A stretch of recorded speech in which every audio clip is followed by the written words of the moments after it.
Luar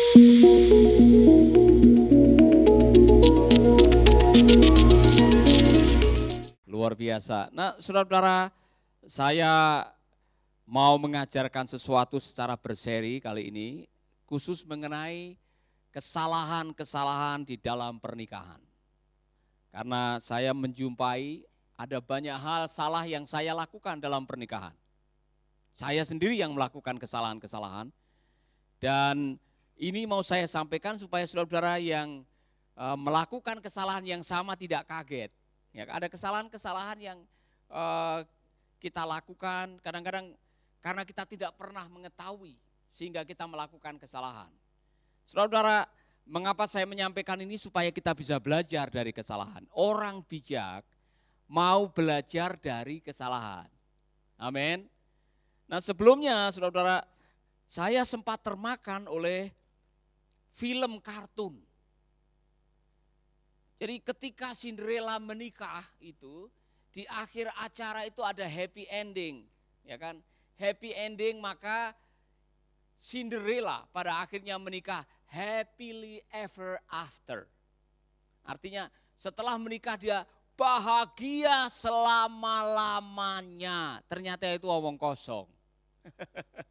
Saudara-saudara, kalau Anda menikah dengan pengharapan akan bahagia selama-lamanya, Anda akan kecewa. Saya bisa mengatakan bahwa saudara-saudara yang berpikir bahwa oh, saya akan menikah kemudian saya akan hidup bahagia selamanya, itulah awal ketidakbahagiaan saudara.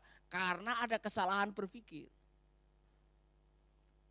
Contoh ini, saudara-saudara yang mungkin pernah berpikir, oh kalau saya menikah dengan dia saya akan bahagia selama-lamanya.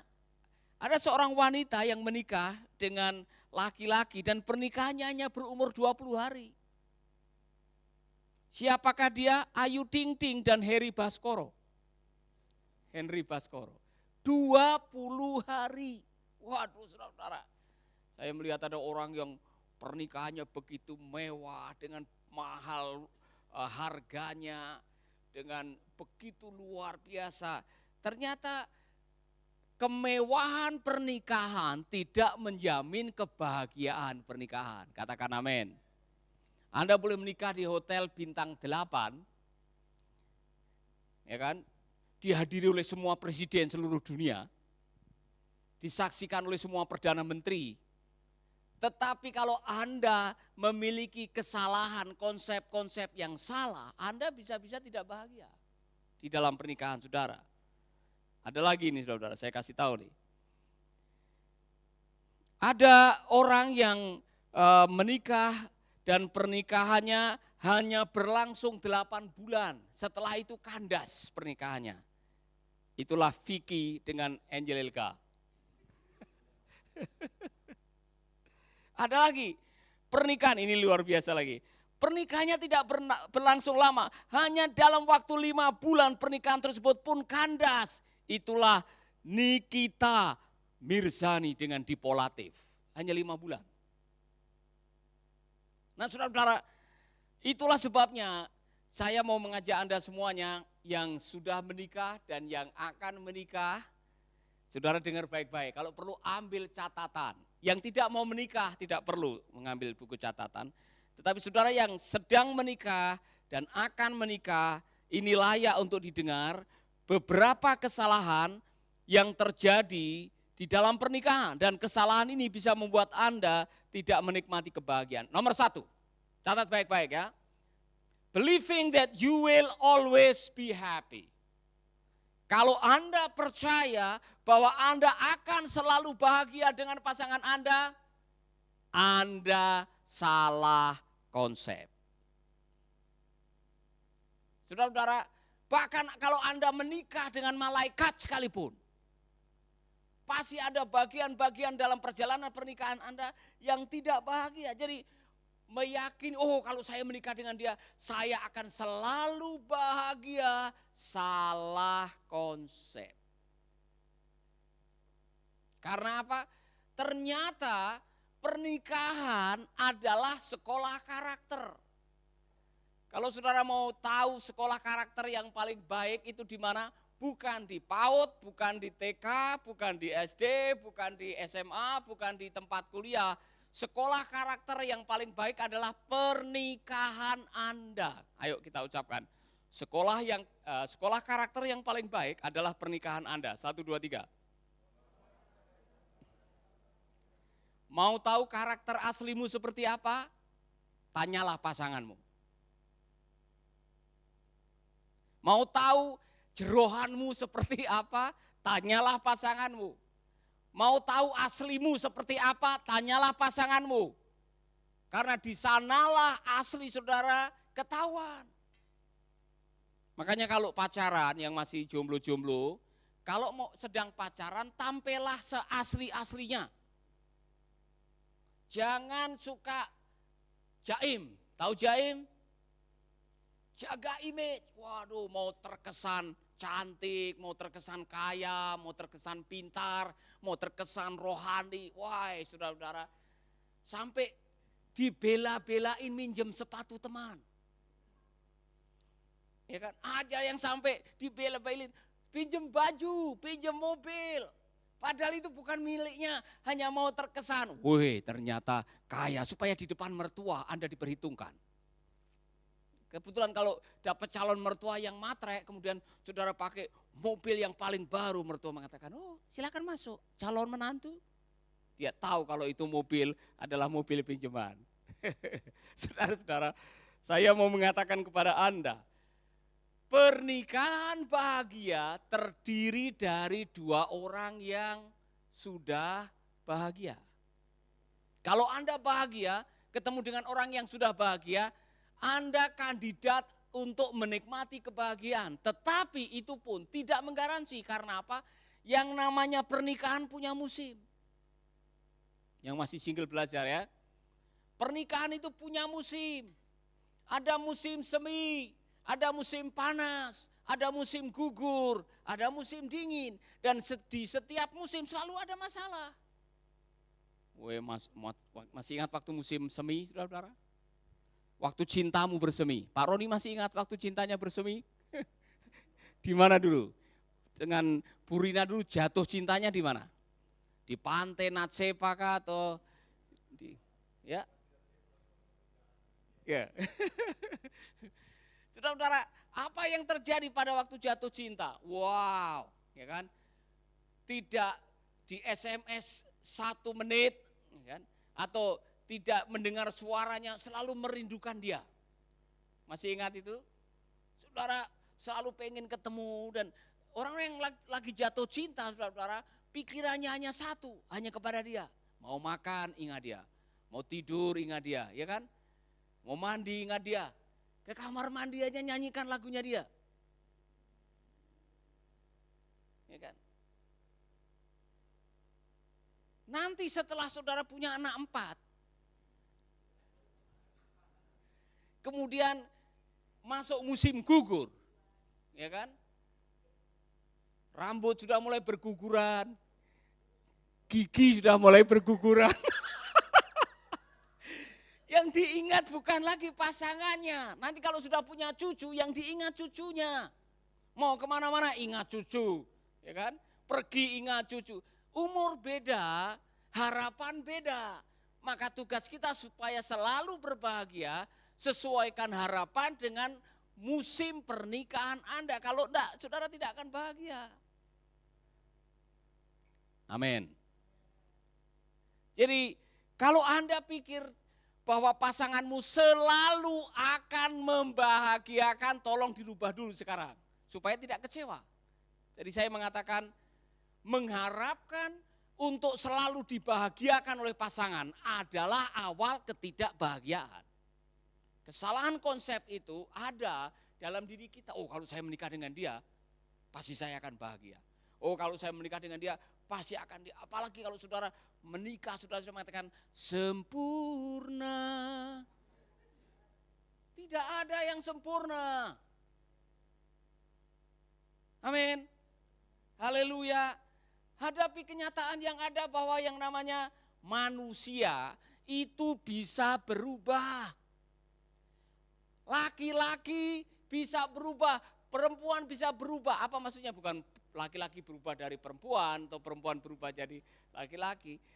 Yang namanya konsistensi dalam hidup itu tidak mudah. Hari ini dia berjanji untuk setia sampai mati. Saudara, belum mati sudah bikin mati itu ada. Iya kan? Jadi saudara yang sudah menikah, tolong kalau ada waktu dalam pernikahanmu kok menghadapi konflik, menghadapi kenyataan yang berbeda, yang diharapkan tidak jadi kenyataan, terimalah kenyataan itu, bahwa tidak semua kenyataan sesuai dengan harapan. Haleluya. Mohon maaf nih, saya membaca survei, 54% wanita mengatakan bahwa pasangan yang dia idamkan tidak seperti yang sedang dihadapi dalam kenyataan. Jadi 54% wanita mengatakan nampaknya dia bukan jodoh saya, tapi sudah menikah. Lalu mau apa? Terimalah dia apa adanya, ya kan? Jadi kalau sudah saudara mungkin dalam keadaan, waduh ternyata banyak yang saya harapkan tidak menjadi kenyataan. Kan dulu waktu saudara pacaran, saudara minta kepada Tuhan membawa daftar. Ada yang waktu minta pacar bawa daftar atau minta pasangan hidup, saudara bawa daftar, saya mau wanita yang kulitnya kuning langsat, tingginya 175, berat badannya 49. Kalau bisa orangnya yang rajin, ya kan, pinter menabung, kan, apalagi, ya kan, tidurnya tidak mendengkur, makannya tidak bunyi, pinter dengan mertua, ya kan, orangnya pokoknya tidak mudah mengeluh. Ternyata setelah menikah, mungkin dari 10 hanya 6 yang terpenuhi, yang 4 tidak sesuai kenyataan. Mau apa? Syukuri apa yang. Bagi saudara-saudara yang selama ini mengalami disolusi, karena ternyata yang saudara hadapi, mungkin seperti 54% wanita yang mengatakan, ternyata tidak seperti yang apa saya harapkan. Mau apa? Saudara mau menyesal? Saudara mengatakan, kenapa Tuhan kasih saya jodoh seperti ini? Telat. Resiko dari pernikahan adalah Anda harus menerima kekurangan dan kelebihan. Maka belajarlah untuk menyesuaikan diri dengan kenyataan yang ada. Amin. Kalau istrimu kok bisa lari 100 meter per kilometer atau per kilometer per jam. Saudara, mungkin saudara hanya 60 kilometer per jam, saudara harus belajar menyesuaikan. Kalau istrinya 100 kilometer per jam, dia harus tolong turun sedikit. Ya kan? Sebaliknya Anda harus menyesuaikan, coba cepat sedikit. Jangan memaksa orang lain seperti apa yang Anda mau. Ini resep pernikahan. Masing-masing harus menyesuaikan. Amin. Haleluya. Menaruh seluruh energi, ini yang, sorry. Yang kedua, tadi di mana tadi?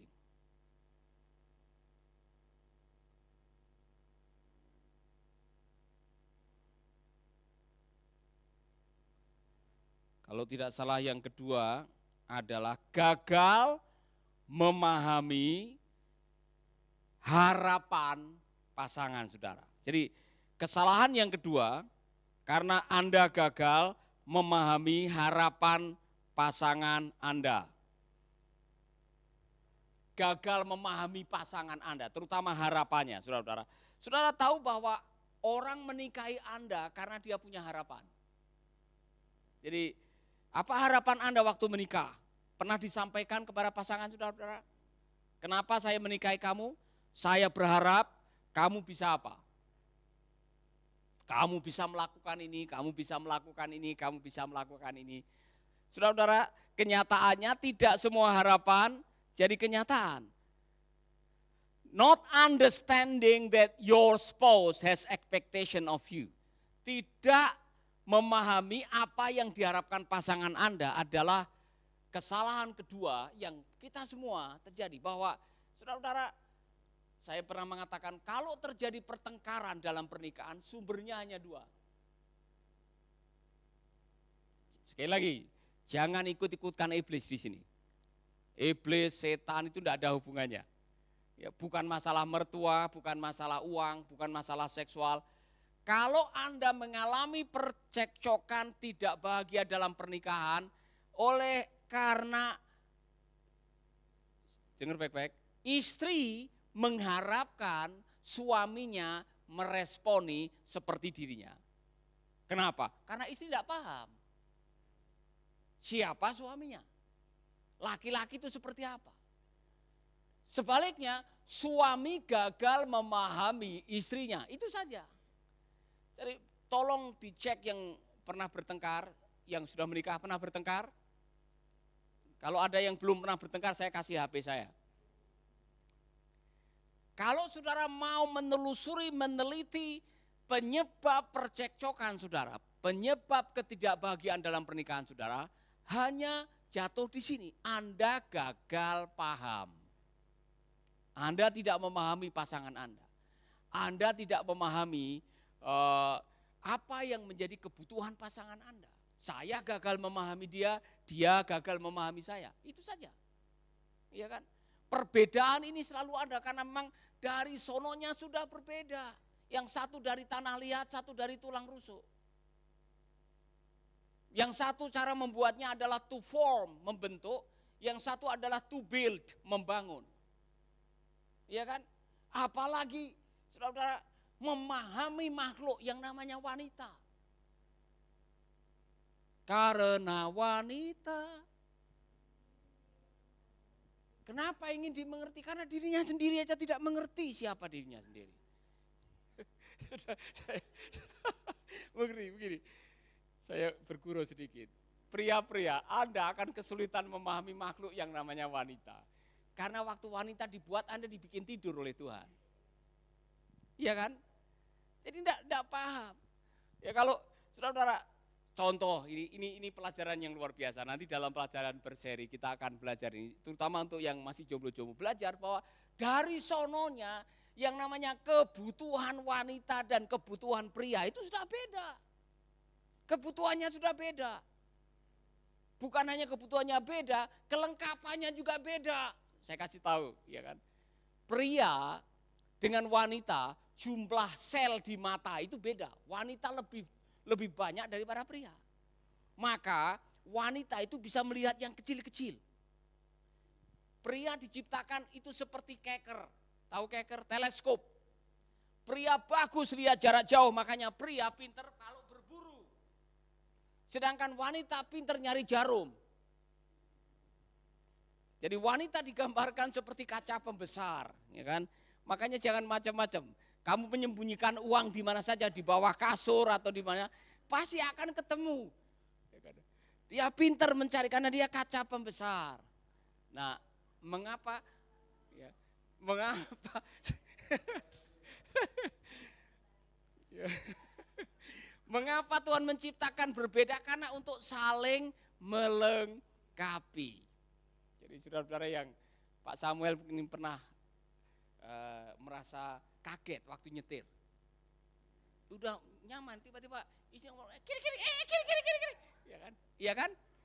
Iya kan? Dia cemas, ya dia cemas. Padahal kita tenang saja.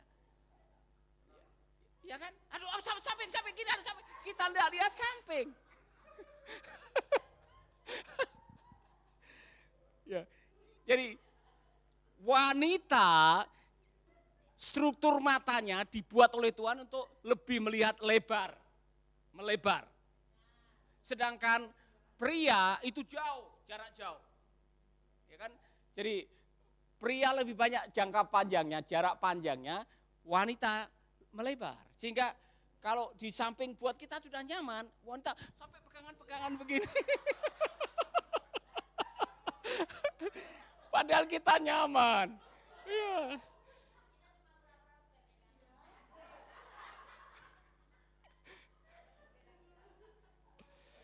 Memang dari sononya sudah beda. Ya kan? Jadi begini, ini yang banyak yang tidak tahu. Saya kata, tolong pahami istrimu. Ya kan? Pahami istri, memang dari sononya kita beda. Ini persoalannya adalah ketika masing-masing menuntut untuk menggunakan kacamatanya, kita akan tidak bahagia. Harusnya kamu ngerti dong apa yang saya pikirkan. Kenapa Pak Samuel ketawa? Pengalaman. Kan sudah lama kita menikah. Harusnya kamu tahu apa yang menjadi kemauan saya. Saudara, pria tidak bisa selalu harus mengerti kemauan wanita. Tidak bisa. Suamimu itu bukan paranormal yang bisa menebak pikiran Anda. Yang selalu tahu apa yang ada di dalam hati. Ya kan? Ngomong dong, ngomong. Apa salahnya ngomong, saya mau ini, saya mau ini, saya mau ini. Ya kan? Bicara, jangan suruh, kamunya harusnya kamu tahu. Apa menjadi kesukaan saya, harusnya kamu tahu. Saudara-saudara, ketika kita gagal memahami, kita akan bermasalah satu dengan yang lain. Belum lagi masalah kabel. Jadi ibarat ruangan, antar kamar itu ada penghubungnya, ada pintunya atau istilahnya ada kabelnya. Jadi untuk wanita, antara ruang tamu, ruang tidur, kamar mandi, itu semua terhubung oleh pintu. Maka apa yang terjadi di dapur bisa mempengaruhi tempat tidur. Itu wanita. Jadi wanita itu apa yang terjadi di depan matanya bisa mempengaruhi seluruhnya. Karena memang seperti terhubung, sedangkan pria tidak. Ibarat kabel penghubung otak kanan dan otak kiri pria ini kecil. Katanya wanita 30% lebih besar. Makanya wanita punya koordinasi yang sangat luar biasa. Ini kelebihannya. Dan Tuhan memang membuat wanita seperti itu. Itulah sebabnya karena antar ruangan ada kabel penghubung. Koordinasi seorang wanita luar biasa. Plus wanita punya indera keenam yang tidak dimiliki oleh pria. Tolong pahami pasanganmu. Pak Roni, Ibu Rina itu bisa mendeteksi kebohongan tanpa bukti. Jadi jangan macam-macam kalau ditanya, kenapa kamu telat? Kau biasa pulang jam 5 sampai di rumah, ini jam 7 baru sampai. Kamu kemana?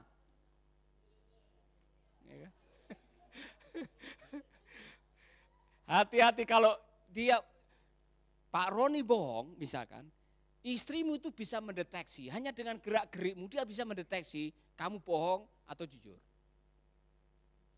Maka jangan ada dusta di antara kita. Amin. Nah, survei membuktikan pria sulit mendeteksi kebohongan wanita. Mohon maaf, pria lebih banyak yang ketahuan kalau selingkuh, sedangkan wanita agak jarang ketahuan selingkuh, kecuali hamil. Karena wanita lebih pintar dalam hal ini daripada pria. Jangan macam-macam. Amin. Katakanlah sejujurnya. Yang ketiga, kesalahan kita yang sebetulnya saya sudah bahas, not realizing that men and women have different need. Apa artinya, saudara-saudara? Tolong catat. Tidak menyadari bahwa laki-laki dan perempuan memiliki kebutuhan yang berbeda. Kebutuhannya berbeda. Amin. Yang satu mobil pakai solar, satu mobil pakai bensin. Beda. Jangan disamakan, saudara-saudara. Karena kalau saudara menganggap sama, saudara akan tidak bahagia dalam pernikahan. Apa kebutuhan nomor satu seorang wanita? Attention, affection, perhatian. Amin. Maka pria dengar baik-baik. Kalau istrimu sudah beli baju baru, kemudian sudah berada di depan cermin setengah jam. Dia bukan hanya ingin memandangi wajahnya. Kalau saudara ada di kamar, dia sedang menantikan apa komentar suami saya. Udah bolak-balik lewat di depan saudara, ya kan? Dia bukan hanya lagi sibuk, dia lagi menantikan, oh bagus bajumu, ya kan? Ya kan? Ya kan? Kalau dia selesai pedicure, manicure saudara, kemudian dia jalan di depan saudara begini. Dia bukan hanya karena kepanasan. Dia sedang mengharapkan apa komentarmu.